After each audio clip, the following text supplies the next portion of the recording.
Hello everyone, नमस्कार। कैसे हैं? उम्मीद करता हूं आप सब लोग ठीक होंगे। तो आज का हमारा टॉपिक है समांतर श्रेणी का प्रश्नावली 3। निम्नलिखित समांतर श्रेणी का योग ज्ञात कीजिए। ये आज का टॉपिक है। ये इंपॉर्टेंट सवाल है आपके लिए। इसके पहले हम समांतर श्रेणी का मान ज्ञात किए थे।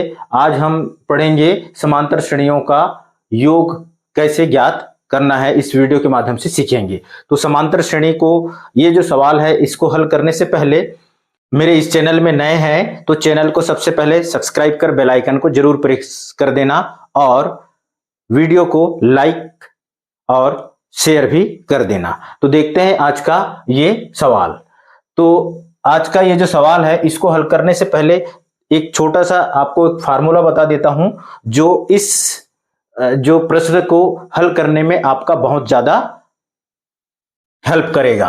तो सूत्र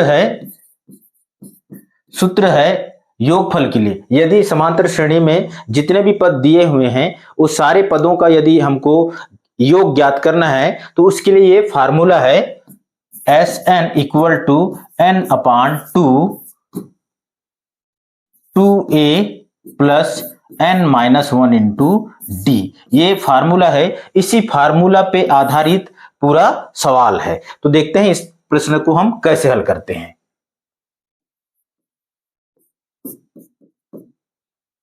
यहां देखिए, ये समांतर श्रेणी है। 9, 12, 15, ये टोटल 16 पदों तक है। तो हमको कुल 16 पदों तक हमको क्या करना है, इसका योगफल ज्ञात करना है। जैसे ये जो समांतर श्रेणी है, यहां कहां से चालू हो गया है, 9 से चालू हुआ है।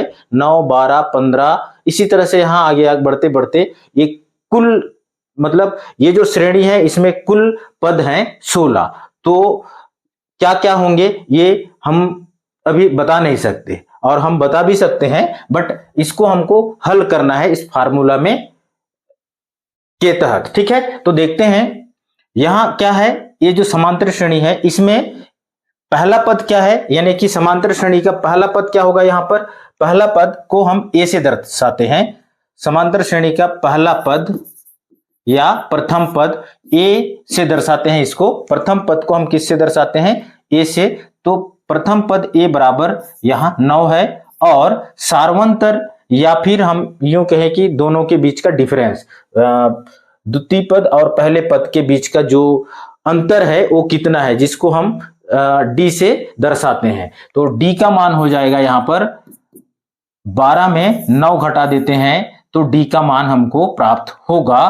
क्या होगा, ये हो जाएगा आपका बराबर 3। ये आपका किसका मान हो गया, ये डी का मान हो गया। ठीक है, और यहां पर देखो कुल कितने पद हैं जी, 16 पद हैं। कितने पद हैं, ये जो श्रेणी है इसमें कुल 16 पद हैं। तो इसको हम, ये अंतिम पद 16वां पद होगा जो भी होगा, तो n बराबर होगा इसका मान कितना, 16 होगा।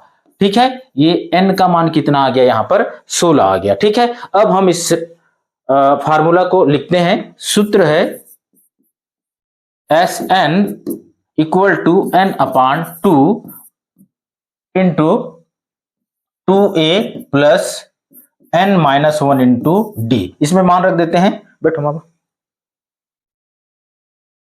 मान रख देते हैं। ये है Sn का मान। ठीक है, Sn यानी कि ये पूरे श्रेणियों का योगफल का मान है। लेकिन यहां पर किसका मान दिया हुआ है, यहां पर दिया हुआ है केवल n का मान। ठीक है, इस n का मान रखते हैं, यानी कि श्रेणी में कुल कितने पद हैं, 16 पद हैं। यानी कि यहां हो जाएगा S16 बराबर n का मान क्या है जी, यहां पर 16 है। तो हम यहां 16 रख देते हैं, 16/2 हो जाएगा। 2 a का मान क्या है, a का मान निकाले हैं हम 9, तो यहां आ जाएगा 9 धन n का मान कितना है, 16 ऋण 1। d का मान हम ज्ञात किए हैं कितना, 3, तो यहां हो जाएगा आपका 3।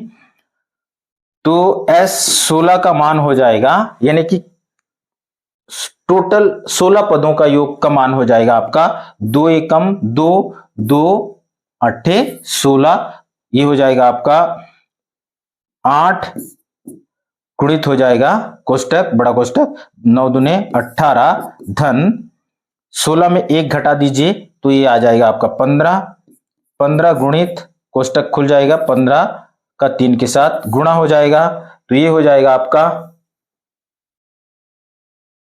S16 बराबर हो जाएगा, इसको सबसे पहले गुणा कर देते हैं, 8 18 15 तिया 45। ओके, S16 बराबर हो जाएगा, इसको दोनों को जोड़ देते हैं तो कितना हो जाएगा, 8 5 13 यानी कि 63 गुणित 63 हो गया। ठीक है, ये हो गया आपका मान। इसको हम पूरे को गुणा कर देते हैं, S16 बराबर हो जाएगा 5 8 तिया 24 का 4 हंसी लाया 2 6 8 6 48 और ये हो गया आपका 50। तो ये हो गया आपका कुल श्रेणी। ये जो श्रेणी है, कौन सा श्रेणी,